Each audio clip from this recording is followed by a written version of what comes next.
Good morning दोस्तों, मैं Indrajit Singh सत्तावत। Rajasthan GK की श्रृंखला में आज हम हमारा नेक्स्ट वीडियो लेके आए हैं और आज बात कर रहे हैं हम कल जो हमने पढ़ा था उसी के बाद कालीबंगा जो हमारा टॉपिक चल रहा था राजस्थान की प्राचीन सभ्यताओं के अंतर्गत। कालीबंगा में हम लोगों ने क्या क्या चीजें देख ली थी उसका एक बार ब्रीफ देख लेते हैं, उसके बाद हम नई सभ्यता चालू करेंगे। आज टॉपिक था हमारा कालीबंगा, केवल हम रिपीट कर रहे हैं याद करने के लिए क्या क्या हमने पढ़ा है और क्या क्या हमको पढ़ना है। कालीबंगा इसकी खोज हमने बात कर ली थी, खोज करी थी 1952-53 अमलानंद घोष ने, अमलानंद घोष। उसके बाद हमने इसकी बात करी थी उत्खनन की। मुख्यतः दो नाम इसमें उभर कर सामने आते हैं, वैसे नाम ज्यादा है पर दो नाम उभर कर सामने आते हैं। पहला नाम तो आता है B.K. लाल और दूसरा है B.B. लाल, दूसरा है B.K. थापर। उसके बाद M.D. Kher, M.K. Jain, S.P. Srivastava आदि नाम भी इसमें आते हैं। कालीबंगा में हमने लकड़ी की नालियां देखी है, लकड़ी की नालियां। कालीबंगा हमने दो फसलों के साक्ष्य देखे हैं,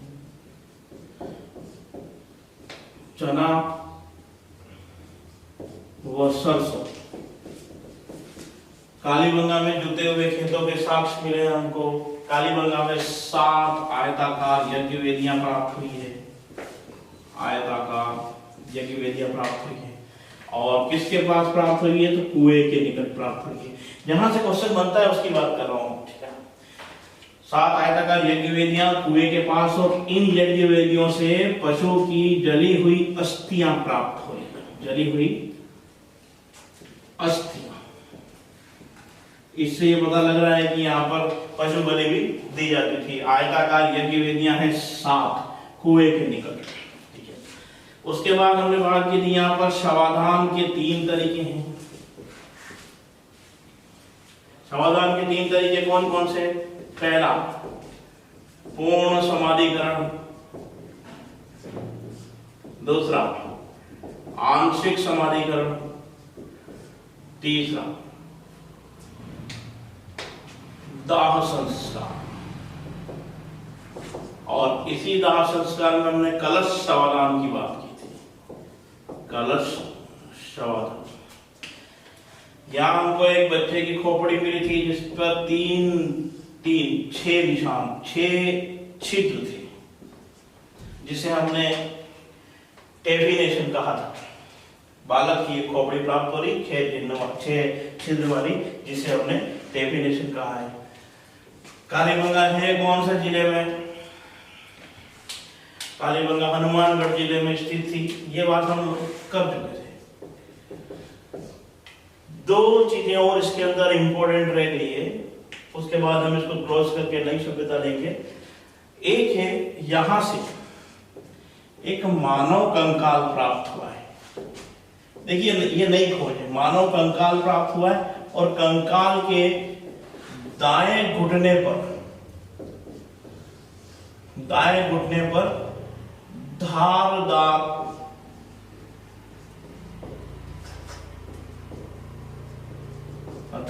हथियार से एक चोट लगाई गई है या मारा गया है, ऐसा उसका साक्ष्य प्राप्त हो रहा है कि धारदार हथियार से एक मानव कंकाल के घुटने पर, दाएं घुटने पर। तो ये हाल ही की खोज है। उसके अलावा कालीबंगा में सिंधु सभ्यता की झुककर झांककर संस्कृति प्राप्त हो रही है। इन सब की बात हमने इससे पहले वाले वीडियो में करी थी। एक चीज, कालीबंगा से ऊंट की अस्थियों के साक्ष्य भी प्राप्त हो रहे हैं, इसकी बात भी हमने। ऊंट की अस्थियां, एकमात्र स्थान है कालीबंगा जहां से ऊंट की अस्थियों के साक्ष्य प्राप्त हो रहे हैं। उसके अलावा कालीबंगा से पूरा हाथी दांत प्राप्त हुआ है, पूरा हाथी दांत। देखिए अन्य स्थानों पर हाथी दांत से बना स्केल, हाथी दांत से बना खिलौना प्राप्त हुआ है, लेकिन पूरा हाथी दांत कहां से प्राप्त हो रहा है? तो कालीबंगा से प्राप्त हो रहा है। उसके अलावा यहाँ पर कुछ भूकंप के साक्ष्य भी प्राप्त हुए हैं, जो कि हमने बात की थी नेहवाल क्षेत्र में प्राप्त हुआ।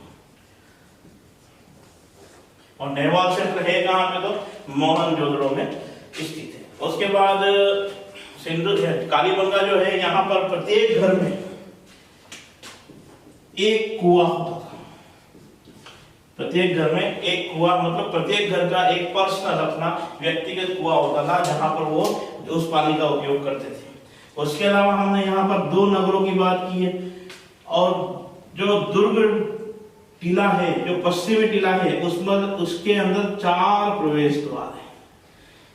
और यहाँ पर दुर्ग टीला और निचला नगर दोनों अलग अलग प्राचीरों से, दीवार से ढके हुए हैं। मतलब ये है कि दुर्ग टीले की अपनी अलग दीवार है और निचला नगर की अपनी अलग दीवार है। इस प्रकार से और अंडाकार कब्र के साक्ष्य, ये इसकी बात हमने कर ली थी, अंडाकार कब्र के साक्ष्य भी कालीबंगा से प्राप्त हो रहे हैं, जिसमें शव है और शव को उत्तर दिशा में सिर रखकर गाड़ा गया है।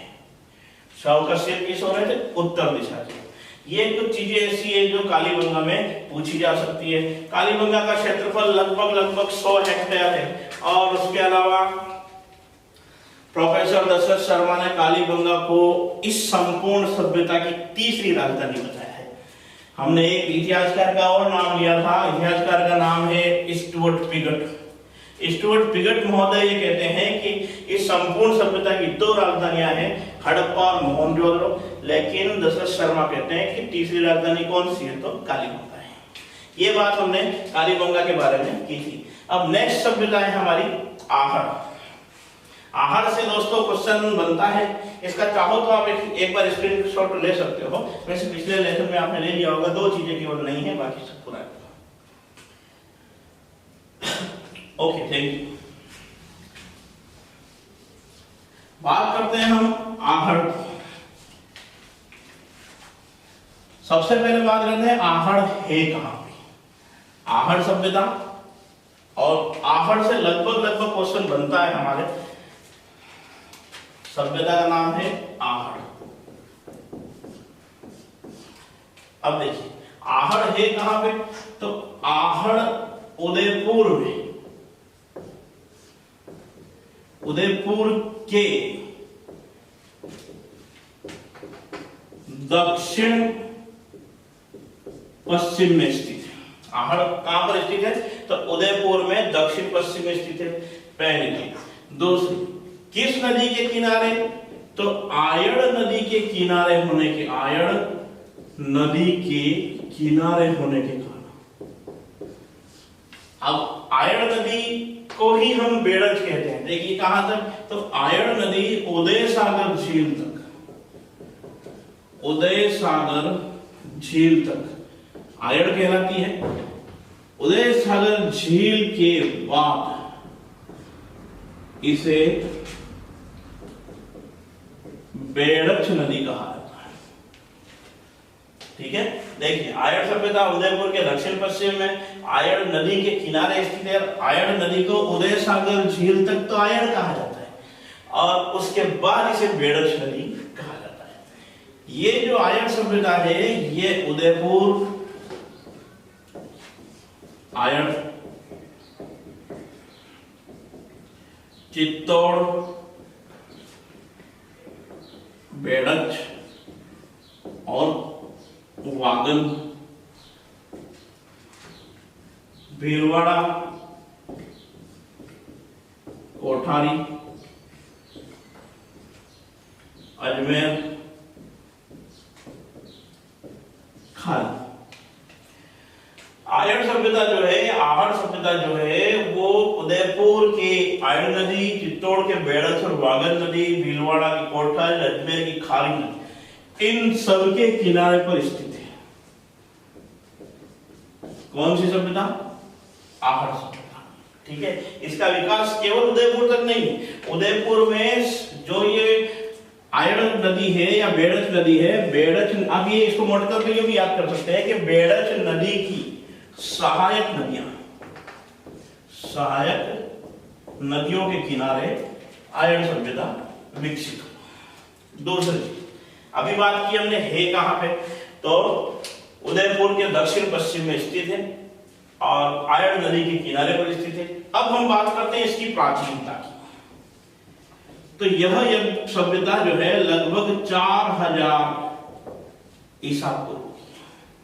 कब की है? 4000 ईसा पूर्व की। ये सर्वमान्य तथ्य है।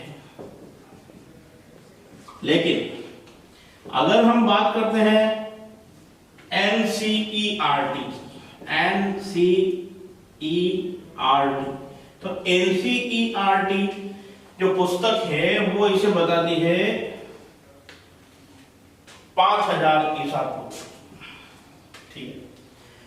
और एक इतिहासकार है, इतिहासकार गोपीनाथ शर्मा, इतिहासकार गोपीनाथ शर्मा इस सभ्यता को बताते हैं 1900 से 1200 ईसा पूर्व। देखिए आयर्ण सभ्यता या आहट सभ्यता कहाँ है, तो आयर्ण नदी के किनारे उदय सागर झील, जो कि आयर्ण नदी जो उदय सागर झील के बाद बेड़क नदी कही जाती है उसके किनारे पर स्थित है। उदयपुर में आयर्ण, चित्तौड़ में बेड़क या वागन, भीलवाड़ा में कोठारी, अजमेर में खाली, और यूं कहें मोटे तौर पे कि बेड़क नदी की सहायक नदियों के आसपास ये सभ्यता विकसित हुई। बात करते हैं आयर्ण जो सभ्यता है वो कितनी पुरानी है, तो 4000 ईसा पूर्व की सभ्यता इसे कहा जाता है। और अगर एनसीईआरटी की बात करें तो ये 5000 ईसा पूर्व की है। राजस्थान जो बोर्ड है, माध्यमिक शिक्षा बोर्ड, माध्यमिक शिक्षा बोर्ड भी इसे 5000 ईसा पूर्व की बताता है। माध्यमिक शिक्षा बोर्ड की 10वीं 12वीं 8वीं की जो किताब है वो भी इसे लगभग कितनी बताती है, तो 5000 ईसा पूर्व। अच्छा, बेड़क नदी जो है वो सहायक है बनास की। तो आप ये भी कह सकते हैं कि बनास नदी जो है, बनास और उसकी सहायक नदियों की आसपास जो सभ्यता विकसित हुई उसे आहट सभ्यता कहा जाता है। बात कर रहे थे एनसीईआरटी की, एनसीईआरटी बताती है 5000 ईसा पूर्व की। माध्यमिक शिक्षा बोर्ड भी आपकी यही बताती है। प्रोफेसर दशरथ शर्मा जो है, प्रोफेसर गोपीनाथ शर्मा जो है वो इस सभ्यता को 1900 से 1200 ईसा पूर्व का बताते हैं। इंपॉर्टेंट है, अगर आपको तुलनात्मक रूप से प्रश्न आ जाए तो अलग चीज, लेकिन स्पेशल किसी इतिहासकार को या माध्यमिक शिक्षा बोर्ड को या सर्वमान्य तथ्य को कोड करके कहा जाए कि इनके अनुसार ये सभ्यता कितनी पुरानी है, तो आपको यहाँ पे ध्यान रखना है। फिर बात करते हैं हम इसके नाम की, कि सभ्यता का नाम क्या है। आयर्ण तो है इसे, क्योंकि आयर्ण नदी है, इसे आहड़ भी कहते हैं या आहड़ है, आयर्ण भी कहते हैं, क्योंकि इस नदी का उदय सागर झील के बाद नाम बदल जाता है। उदय सागर झील की स्थापना जो निर्माण है वो करते हैं महाराणा उदय सिंह, महाराणा उदय सिंह। क्योंकि जब अकबर का आक्रमण हुआ,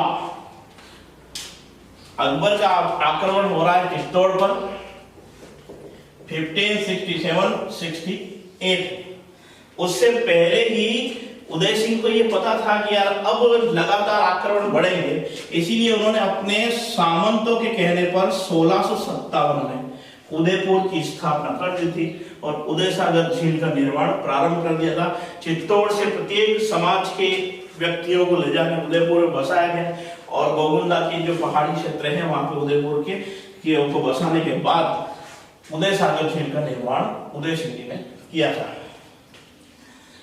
इन्हीं उदय सिंह जी की बात हमने की थी कर्नल जेम्स टोड के समय, और हम इतिहास में इनकी बात करेंगे। बात करते हैं नाम की, तो नाम है इसका आहड़ सभ्यता, या कई जगह पे इसे आयर्ण भी, आहड़ या आयर्ण कहा जाता है। एक नाम तो ये हो गया इसका। दूसरा, इसे तांबावली या ताम्रवती नगरी कहा जाता है। देखिए, तांबावली या ताम्रवती नगरी कहा जा रहा है इसको। ताम्रयुगीन सभ्यता की जननी नहीं, ताम्रयुगीन सभ्यता की जननी जो है, देखो अलग से है, ताम्रयुगीन सभ्यता की जन्मी। ये तो है आपके गणेश्वर, गणेश्वर जो नीम का थाना सीकर में है, कंफ्यूज होने की आवश्यकता नहीं है। ये है तांबावली या ताम्रवती नगरी। आहड़ या आयड़ पहला नाम, ताम्रवती नगरी, तांबावली। फिर बोलते हैं इसको लगभग 11वीं-12वीं सदी में अघाटपुर या अघाटदुर्ग। इसे धूलकोट भी कहा जाता है। आहड़, आयड़, तांबावली, ताम्रवती नगरी, अघाटपुर, अघाटदुर्ग या धूलकोट। धूलकोट शब्द बना है धूल, धूल बोले तो मिट्टी और कोट बोले तो दीवार। यहाँ पर मिट्टी की बड़ी बड़ी दीवारें बना के दुर्ग की आकृति बनाई गई थी, इसीलिए इसे धूलकोट भी कहा जाता है। बात करते हैं आहड़ सभ्यता। उदयपुर के दक्षिण पश्चिम में आयड़ नदी के किनारे, आयड़ नदी उदय सागर झील तक आयड़ है, उसके बाद बेड़च है। ये सभ्यता बेड़च, बनास और उसकी सहायक नदियों के तट पर विकसित हो रही है। जैसे उदयपुर में आयड़ है, चित्तौड़ में बेड़च है, भीलवाड़ा में कोठारी है, बनास है, अजमेर में खाली है। ठीक है, तो ये नदी, इन नदियों के किनारे ये सभ्यता विकसित हुई। यह सभ्यता लगभग 4000 ईसा पूर्व की है, जो कि सर्वमान्य तथ्य लगभग है, किंतु एनसीईआरटी और माध्यमिक शिक्षा बोर्ड इसको बता रहे हैं 5000 ईसा पूर्व का। आपको ये भी याद रखना है। इतिहासकार गोपीनाथ शर्मा जो है वो इसको बताते हैं 1900 से 1200 ईसा पूर्व का। ये भी आपको लगभग याद रखना है। ऐसा कहते हैं कि ये जो सभ्यता है वो 18वीं सदी तक कई बार बसी और कई बार उजड़ी, और अलग अलग समय पर इसका नाम अलग अलग था। जैसे प्रथम नाम है इसका आयड़ या आहड़, फिर इसे तांबावली भी कहा गया है या ताम्रवती नगरी भी कहा गया है। यहां से हमने एक अपवाद निकाला था आपके लिए, जो क्वेश्चन बन सकता है कि अगर ताम्रवती नगरी आए तो वो आहड़ है, लेकिन ताम्रयुगीन सभ्यता की जननी अगर जो आपको पूछ लिया जाए तो है आपके गणेश्वर। गणेश्वर नीम का थाना सीकर, इसका जिक्र हम इसके बाद में करेंगे। इसका नाम अघाटपुर भी है और इसी को अघाटदुर्ग भी कहा जाता है। इसे धूलकोट भी कहा जाता है। धूल का अर्थ मिट्टी और कोट का अर्थ दीवार, यानी मिट्टी की बड़ी बड़ी दीवारें यहां से प्राप्त हो रही है, इसीलिए इसे कहा गया धूलकोट। इसका एक बार स्क्रीनशॉट ले लीजिए आप।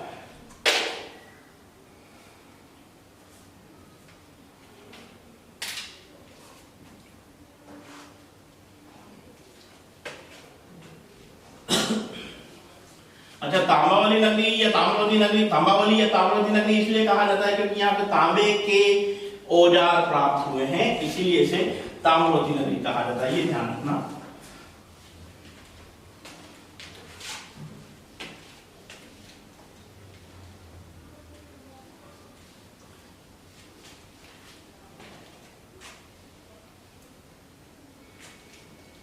बात करते हैं हम इसके खुदाई की। तो इसकी खुदाई सबसे पहले 1953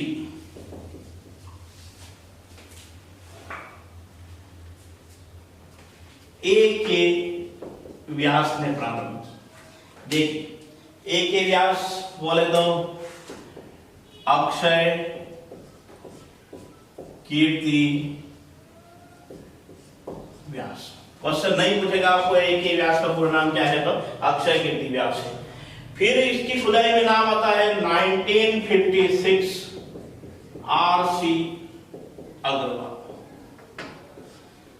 आर.सी. अग्रवाल, रतन चंद्र अग्रवाल।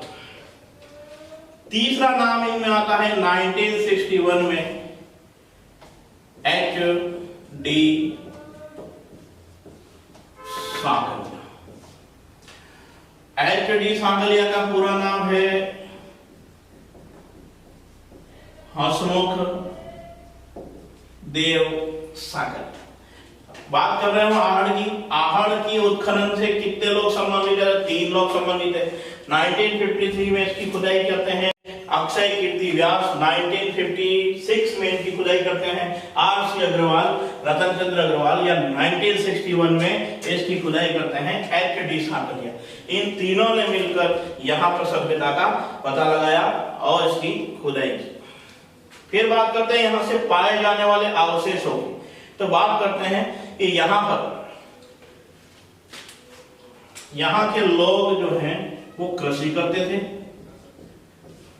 किंतु मुख्य आधार पशुपालन था। कृषि तो करते हैं लेकिन मुख्य आधार क्या है? पशुपालन। कृषि में सिंचाई होती थी नदियों से या बारिश से, नदियों से या बारिश से। यहां से एक मिट्टी के बेल की आकृति प्राप्त की है। मिट्टी का बेल, उसे इतिहासकारों ने बनासियन बुल की संज्ञा दी। इंपॉर्टेंट है, ध्यान रखना, बनासियन बुल। यहां से मेल उतारने का एक झावा प्राप्त किया। क्वेश्चन बन नहीं सकता है, बन जाए इसका ध्यान रखना। मेल उतारने का झावा कहां से प्राप्त किया है? तो आहड़ से प्राप्त किया है। यहां लकड़ी के छापे प्राप्त किए। लकड़ी के छापे से यहां पता चलता है कि यहां पर रंगाई छपाई का उद्योग प्रसिद्ध था। ये याद रखना, यहां पे रंगाई छपाई का उद्योग मशहूर था। यहां पर एक बृहद घर मिला है जिसमें बड़े बड़े तंदूरी चूल्हे प्राप्त हुए। बड़े बड़े तंदूरी चूल्हे, उससे यह पता चलता है कि यहां पर सामूहिक भोजन बनाया जाता है। या यूं भी कह सकते हैं कि यहाँ का परिवार जो था वो सामूहिक परिवार था या बृहद परिवार था या संयुक्त परिवार यहाँ पे होता था। उसके अलावा यहाँ पर आटा पीसने की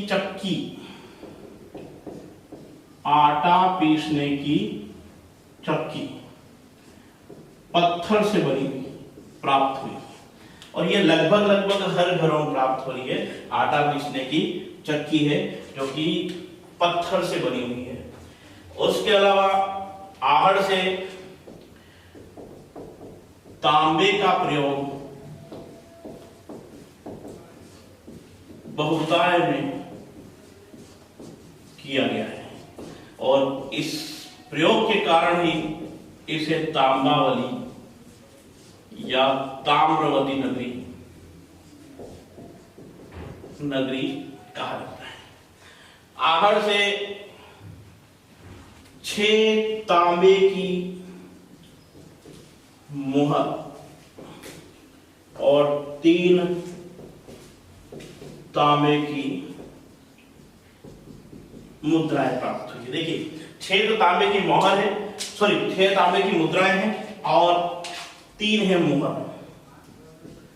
6 तांबे की मुद्राएं और 3 है तांबे की मोहर। और इस मोहर से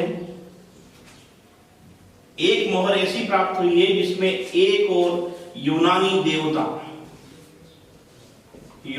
देवता अपोलो तथा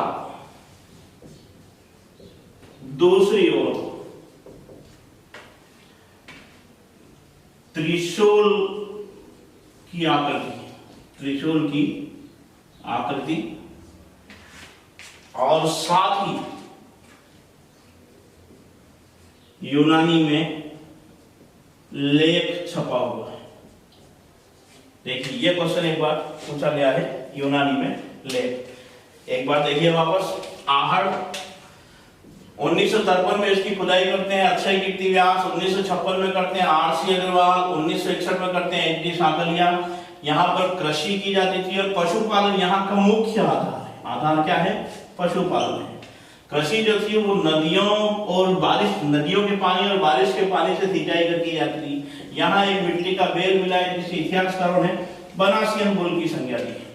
यहाँ मेल उतारने का एक झामा प्राप्त हो रहा है, लकड़ी के छापे प्राप्त हो रहे हैं। लकड़ी के छापे से हम ये कह सकते हैं कि यहाँ पर रंगाई छपाई का उद्योग प्रसिद्ध था। उसके अलावा यहाँ वृहत बड़े बड़े चूल्हे प्राप्त हो रहे। बड़े बड़े चूल्हे प्राप्त होने से ऐसा पता चलता है कि यहाँ जो है सामूहिक भोजन बनाया जाता था या संयुक्त परिवार प्रणाली कार्यरत थी। संयुक्त परिवार प्रणाली। यहाँ आटा पीसने की चक्कियां प्राप्त हुई है। चक्की किससे थी बनी हुई थी? तो पत्थर से बनी हुई थी। यहाँ तांबे का प्रयोग बहुतायत में किया गया है, इसीलिए इसे तांबावली या ताम्रवती नगरी कहा जाता है। इसके बाद यहाँ पर 6 तांबे की मुद्राएं जो कि और 3 तांबे की मोहरें प्राप्त हुई है। ये यूनानी है और इससे यूनानी देवता अपोलो का चित्र और दूसरी ओर एक त्रिशूल उत्कीर्ण है। और इस त्रिशूल के नीचे एक यूनानी भाषा में लेख भी लिखा हुआ है। तो क्वेश्चन ये बनता है कि यूनानी भाषा जो उत्कीर्ण किया गया है, ऐसी मुद्राएं कहां से प्राप्त हुई है? आहट से। इसका एक बार स्क्रीनशॉट ले लीजिए।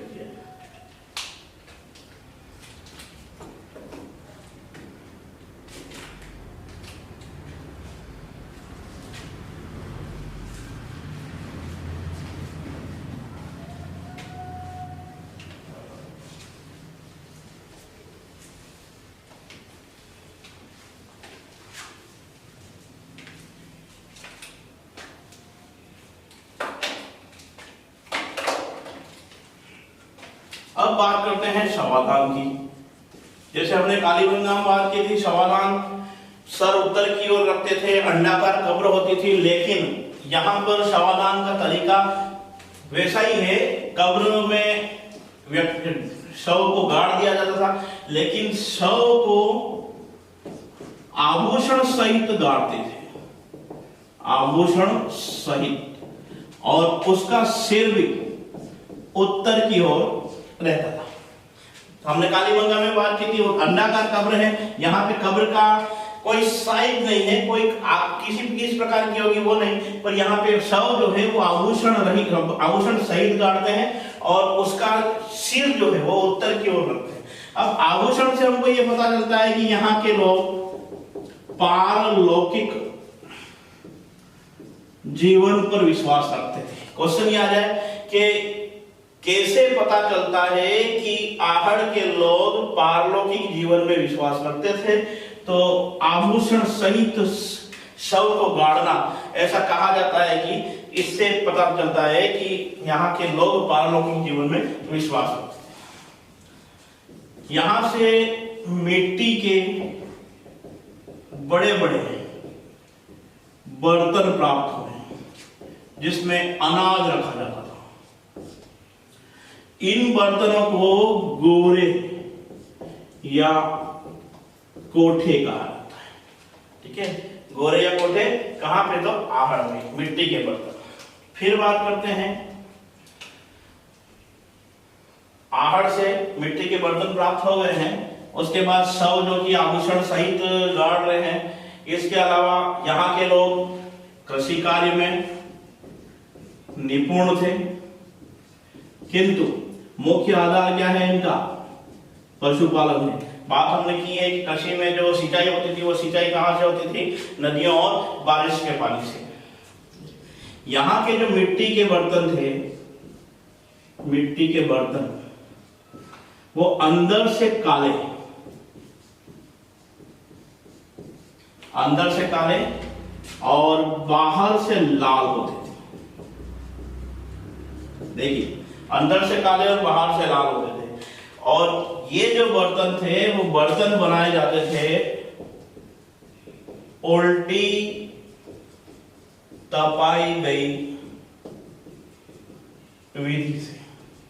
क्वेश्चन पूछ ले, आहड़ के बर्तन किस प्रकार के? तो काले लाल मृदभांड। हमने बात की थी मृदभांड की बात हम उस सभ्यता के साथ ही करेंगे। तो आहड़ के मृदभांड कैसे? तो काले और लाल मृदभाण कहाँ के हैं? आहड़ के मृदभाण। ये ध्यान रखना। किस विधि से यहाँ के जो मृदभाण है जिनको हमने कहा है काले लाल मृदभाण, ठीक है। कई स्थान पर यह भी आता है कि लाल जो अच्छी तरीके से कलर किया हुआ है तो वो लाल है, कम किया गया है तो भूरा है। तो अगर आपको ये भी कहा जाए कि काले लाल और भूरे मृदभाण कहाँ के हैं? तो आहड़ के, ठीक है। यहाँ पर कुत्ता, मेढ़ा जो कि नर भेड़ है, नर भेड़, मेढ़ा और बिल्ली आदि की आकृति खुदे आदि की आकृति बने हुए मृदभाण प्राप्त हुए। यहाँ पे एक मुद्रा जिस पर यूनानी लेख लिखा हुआ है, लेख में लिखा हुआ है विहितम विष पालित सा तामीय तोम सन। देखिए ये जो है ये मुद्रा के ऊपर खुदा हुआ, मुद्रा के ऊपर अंकित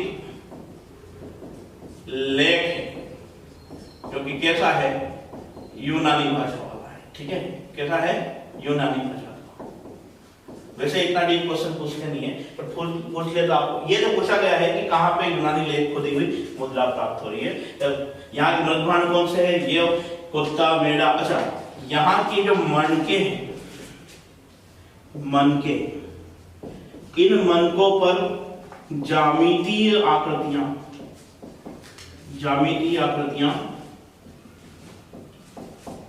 तथा पशु चित्र अंकित है, पशु चित्र अंकित है। फिर देखिए एक बार यहाँ पे शवादान, शव को आभूषण सहित गाड़ते हैं। आभूषण सहित गाड़ने से हमको ये पता चलता है ये लोग पारलौकिक जीवन पर विश्वास रखते थे। और सिर उत्तर की ओर ही थे। कालीबंगा में भी उत्तर की ओर होता था, लेकिन कालीबंगा में अंडाकार कब्र होती थी। उसके बाद यहाँ मिट्टी के बड़े बड़े बर्तन प्राप्त हुए जिनमें अनाज भरा जाता था। इन बर्तनों को गोरे या कोठे कहा जाता है।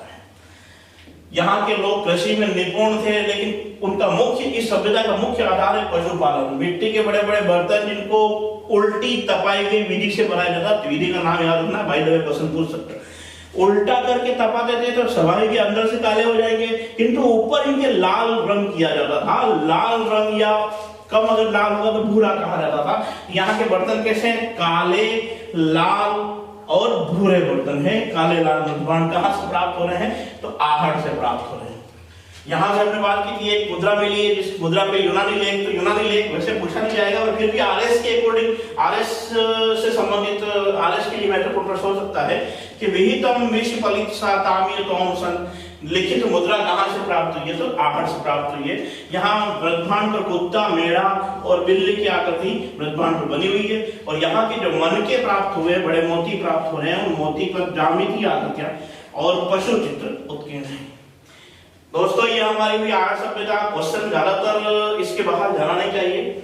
और इसके बाद हम बात करते हैं दूसरी सभ्यता की। Okay, thank you.